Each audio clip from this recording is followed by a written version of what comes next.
There's a head in a laboratory somewhere, just a head. No body.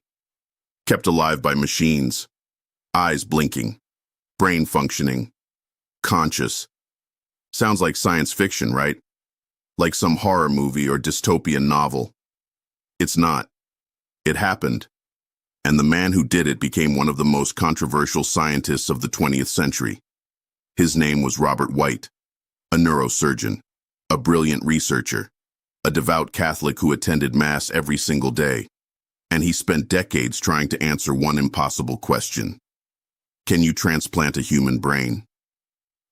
What you're about to hear is the story of frozen brains, severed heads, and experiments that push the boundaries of what it means to be alive.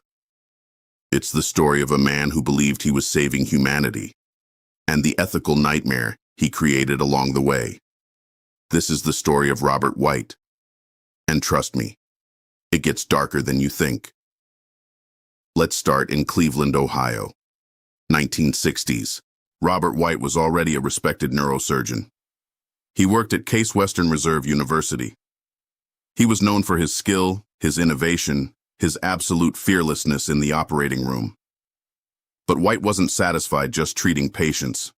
He wanted to push further. He wanted to understand the brain itself, how it worked, what it needed to survive, and most importantly, whether it could exist independently from the body. See, White had an idea, a vision, really. He believed that one day we'd be able to take a person's brain and keep it alive indefinitely. Maybe transplant it into a new, younger body. Maybe preserve it until medical science advanced enough to cure whatever was killing them.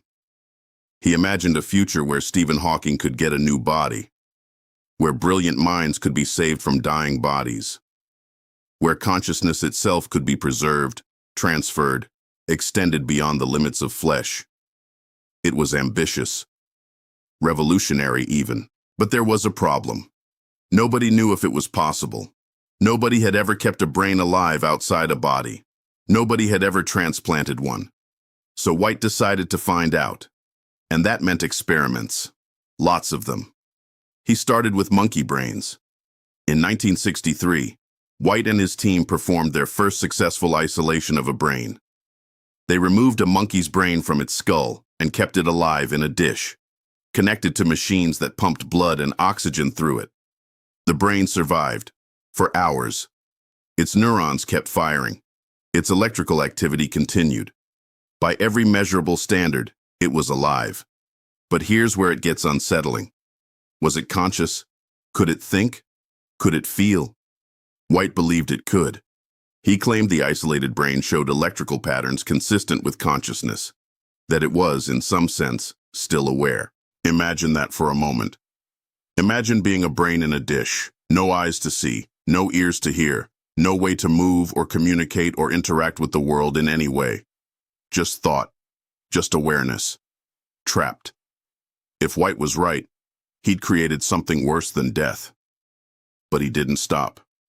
He was just getting started. In 1965, White moved on to something even more extreme. He began cooling brains down, freezing them. The idea was simple. If you lower the brain's temperature, you lower its metabolic needs. It requires less oxygen, less blood flow. It can survive longer periods without damage. White would remove a monkey's brain, cool it down to just above freezing, and keep it viable for hours, sometimes days. He called it hypothermic brain preservation. He believed it was the key to everything. If you could cool a brain during a transplant, you'd have more time to complete the surgery. More time meant higher success rates. It meant the impossible might become possible. The experiments worked. The cooled brain survived. When warmed back up and examined, they showed remarkably little damage. White published his results. The scientific community was stunned. Some called him a genius. Others called him a monster. But White didn't care about the critics. He had a bigger goal in mind. He was going to transplant an entire head. March 14th, 1970. This is the date that changed everything. White and his team performed the first successful head transplant. They took a monkey's head, severed it completely from its body, and attached it to the body of another monkey.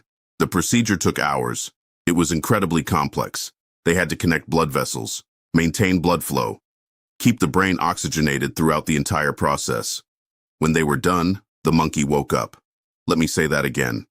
The monkey woke up. It could see. It could hear. It could taste food placed in its mouth. It could bite. It tried to breathe on its own, though it needed a ventilator to survive. Its brain was functioning, conscious, aware, but it couldn't move. The spinal cord hadn't been connected.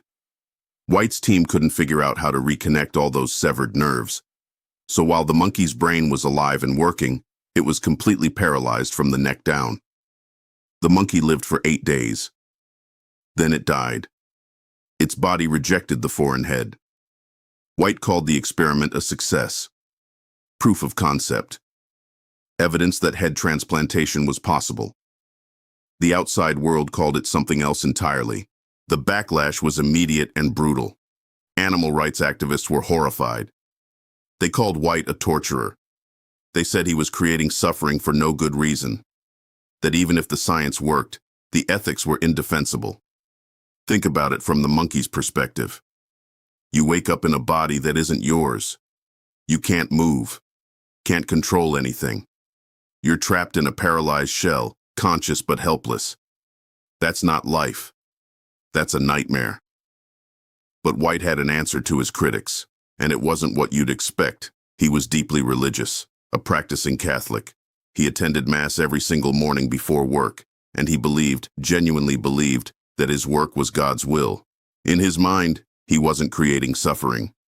He was developing a technology that could save lives, that could give people second chances, that could preserve human consciousness and all the knowledge, love, and potential it contained.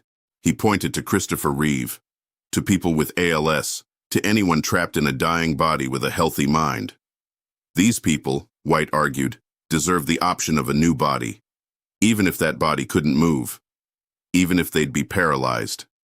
Life, he said, was better than death. Always. Not everyone agreed. Through the 1970s and 80s, White continued his experiments. He refined his techniques, improved his cooling methods, kept isolated brains alive for longer and longer periods. He performed more head transplants on monkeys, dozens of them, each time trying to extend the survival time, each time learning more about how to maintain brain function in a transplanted head. His laboratory became infamous. Protesters gathered outside. Animal rights groups launched campaigns against him. He received death threats. But White persisted. He believed he was on the verge of something historic, and he started talking publicly about the next step: human head transplants. In interviews, White was remarkably open about his goals.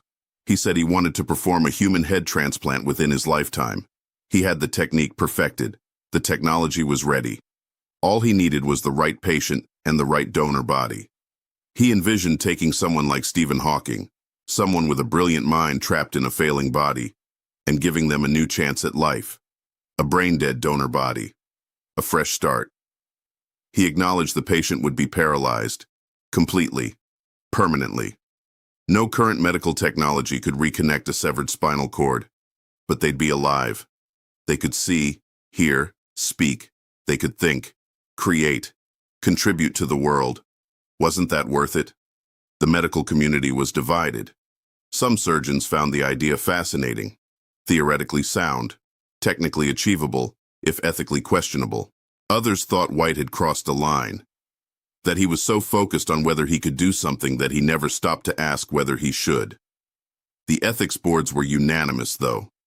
No human head transplant. Not now. Maybe not ever.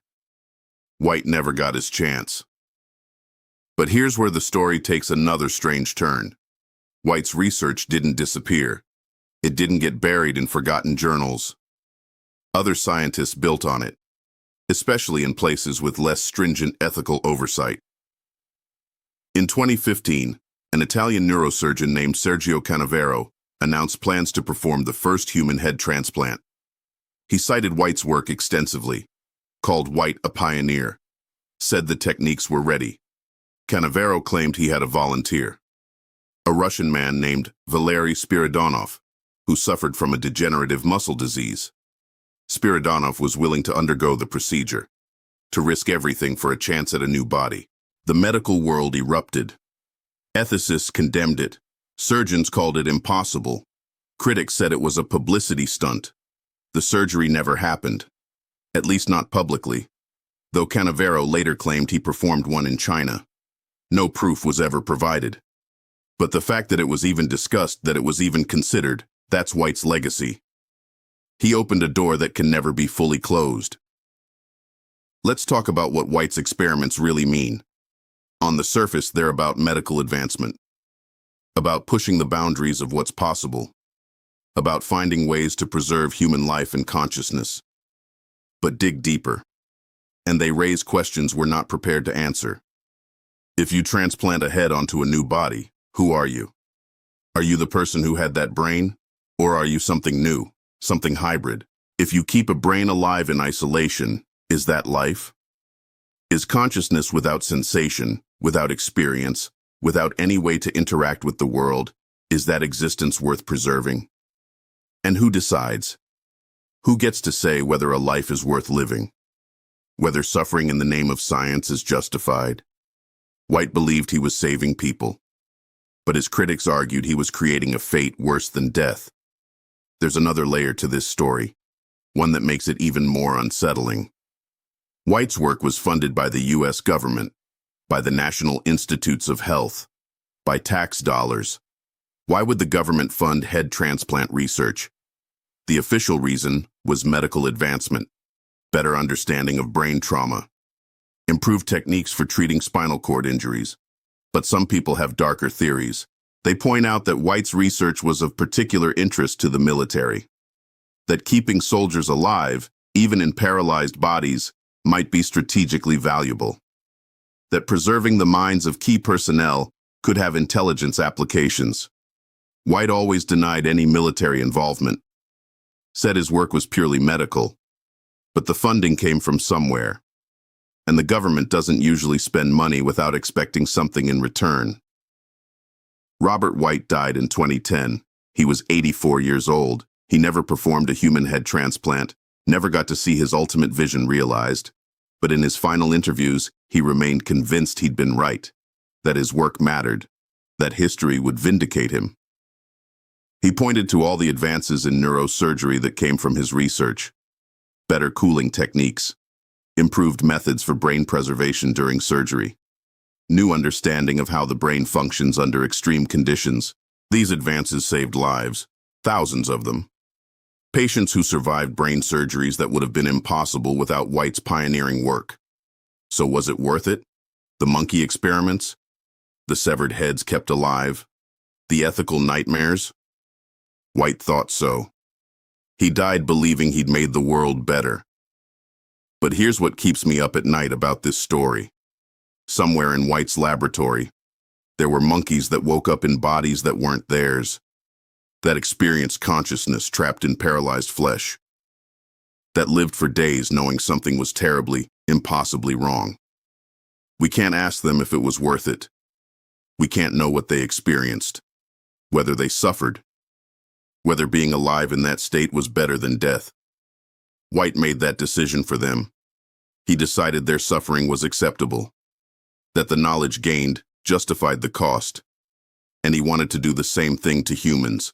He genuinely believed that a paralyzed life was better than no life, that consciousness preserved at any cost was worth preserving. But that's easy to say when you're not the one in the paralyzed body, when you're not the one waking up unable to move, unable to escape, unable to do anything but think and feel and exist. The technology is still advancing. Spinal cord research continues.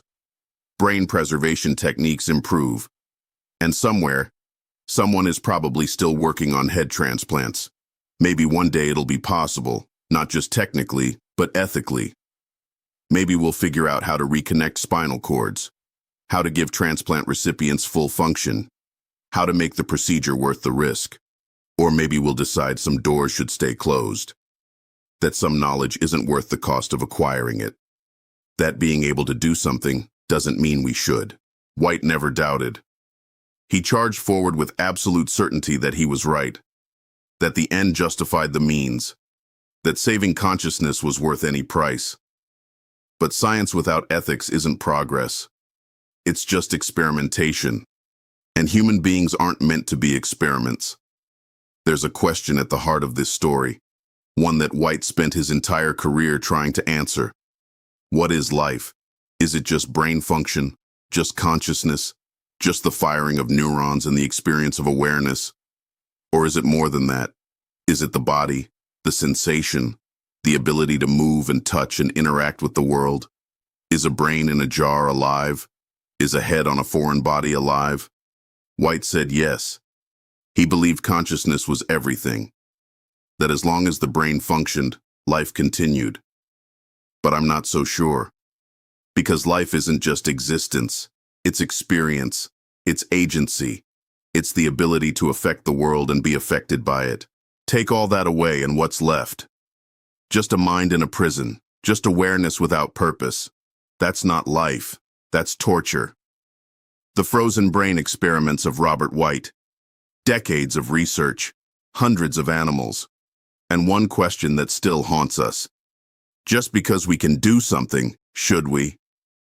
White believed the answer was yes, that any advancement in medical science was justified, that preserving life in any form was a moral imperative.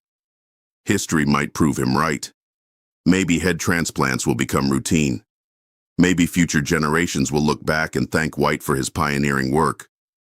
Or maybe they'll look back in horror at the suffering he caused, at the ethical lines he crossed, at the hubris of a man who thought he could play God and call it medicine. I don't have the answer. Nobody does. But I know this. Somewhere in Cleveland, in laboratory notebooks and research papers, White's work remains. A testament to human ambition, human brilliance, and human cruelty. The monkeys can't tell their story, can't speak about what they experienced in those impossible days of transplanted life. But their silence speaks volumes, and it asks us a question we still haven't answered. What are we willing to do in the name of science? How much suffering is acceptable? Where do we draw the line between progress and barbarity? Robert White drew his line in one place. You might draw yours somewhere else. But wherever you draw it, remember this. The line matters. Ethics matter. And sometimes, the most important thing a scientist can do is recognize when to stop. White never learned that lesson. He pushed forward until he died, convinced he was right, convinced he was helping. Maybe he was. Or maybe he just couldn't see the difference between saving a life and creating a living nightmare. That's for you to decide.